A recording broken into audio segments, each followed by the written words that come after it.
नमस्कार दोस्तों, महेश्वरी क्लास में आप सभी का स्वागत है। दोस्तों आज हम करेंगे कुछ क्वेश्चन, ठीक है दोस्तों।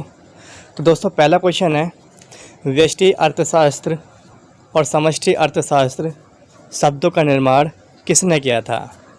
तो दोस्तों वो आपसे इस क्वेश्चन में ये नहीं पूछ रहा कि व्यष्टि अर्थशास्त्र कहाँ से लिया गया है और समष्टि अर्थशास्त्र कहाँ से लिया गया है।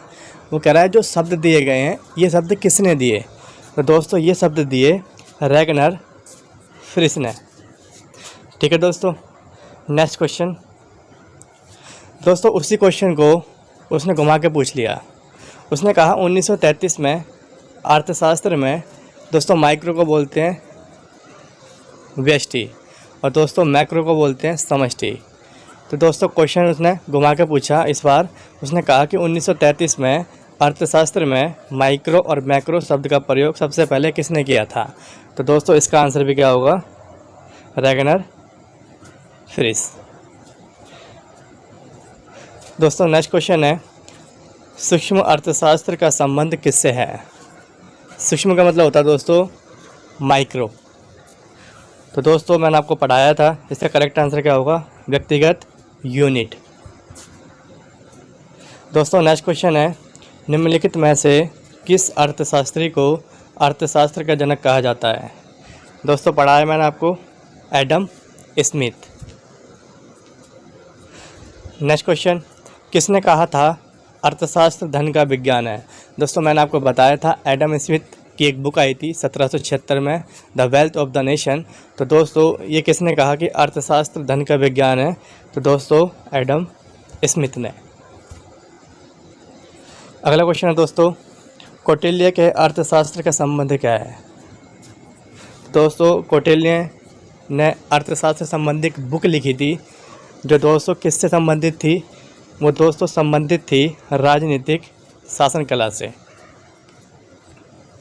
अगला क्वेश्चन, अर्थशास्त्र शब्द किस भाषा से लिया गया है। तो दोस्तों मैंने आपको बताया था अर्थशास्त्र जो शब्द है वो ग्रीक एक लैंग्वेज से लिया गया है और दोस्तों ग्रीक जो भाषा है वो यूनानी में आती है। तो दोस्तों इसका करेक्ट आंसर क्या होगा, ए। अगला क्वेश्चन है दोस्तों, केंद्रीकृत योजनाबद्ध अर्थव्यवस्था के अंतर्गत उस अर्थव्यवस्था के सभी महत्वपूर्ण क्रियाकलापों की योजना बनाती है। तो दोस्तों मैंने आपको पढ़ाया था दूसरी वीडियो में, जहाँ पर भी केंद्र आएगा इसका मतलब दोस्तों सेंटर, और सेंटर का मतलब दोस्तों क्या होता है, गवर्नमेंट। तो दोस्तों इसका आंसर क्या होगा, ऑप्शन नंबर सी। अगला क्वेश्चन है दोस्तों, समाजवाद क्या प्राप्त करने में सफल रहता है। तो दोस्तों मैंने आपको पढ़ाया था समाजवाद का मतलब होता है समाज के हित के लिए काम करना। तो दोस्तों करेक्ट आंसर क्या होगा, समाज में अधिकतम सामाजिक लाभ का उद्देश्य है। दोस्तों अगला क्वेश्चन है, समाजवादी अर्थव्यवस्था में उत्पादन के सभी कारक किसके स्वामित्व और नियंत्रण में रहते हैं। तो दोस्तों जब समाजवादी की बात करेगा वो, तो समाजवाद का मतलब क्या होता है दोस्तों, सरकार। और सरकार दोस्तों दो तरीके की होती है, एक स्टेट की होती है दोस्तों और एक सेंटर की होती है। तो दोस्तों इसमें ऑप्शन दे रखा है स्टेट का यानी राज्य का, तो आंसर क्या होगा दोस्तों, राज्य। दोस्तों नेक्स्ट क्वेश्चन है कि भारत की अर्थव्यवस्था कैसी अर्थव्यवस्था है। तो दोस्तों मैंने आपको पढ़ाया था मिश्रित अर्थव्यवस्था। फिर दोस्तों नेक्स्ट क्वेश्चन पूछ ले घुमा के कि मिश्रित अर्थव्यवस्था कैसे बनती है। तो दोस्तों मैंने आपको पढ़ाया था निजी क्षेत्र और सार्वजनिक क्षेत्र को मिला के। तो दोस्तों ऑप्शन क्या होगा, पहला और दूसरा। दोस्तों अगला क्वेश्चन है, भारत ने समाज का समाजवादी रूप लाने के लिए को अपनी आर्थिक प्रणाली के रूप में अपनाया है। तो दोस्तों वही पूछ रहा है क्वेश्चन आपसे कि भारत ने समाज का समाजवादी रूप लाने के लिए डैश को अपनी आर्थिक प्रणाली के रूप में अपनाया है। तो दोस्तों भारत ने क्या अपनाया है, मिश्रित अर्थव्यवस्था को। दोस्तों अगला क्वेश्चन है, पूंजीवादी अर्थव्यवस्था में कीमत निर्धारित किसके द्वारा की जाती है। तो दोस्तों मैंने आपको पढ़ाया था पूंजीवादी अर्थव्यवस्था में मांग और पूर्ति के द्वारा।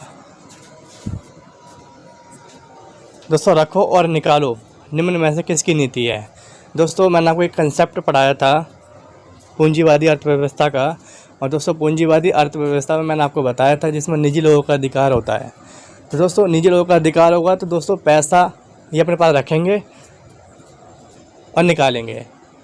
तो इसका मतलब दोस्तों रखो और निकालो, ये किसकी नीति थी? पूंजीवाद की। अगला क्वेश्चन है दोस्तों, साम्यवाद के अनुसार समाज का मुख्य दुश्मन कौन है? दोस्तों निजी संपत्ति। योजना आयोग का अध्यक्ष कौन होता है? दोस्तों प्रधानमंत्री होता है। भारत में आर्थिक नियोजन का विचार कहाँ से लिया गया? दोस्तों रूस से लिया गया। आर्थिक नियोजन का पहला विचार किसने दिया? दोस्तों पढ़ाया मैंने आपको ये एम विश्वेश्वरैया ने 1934 में।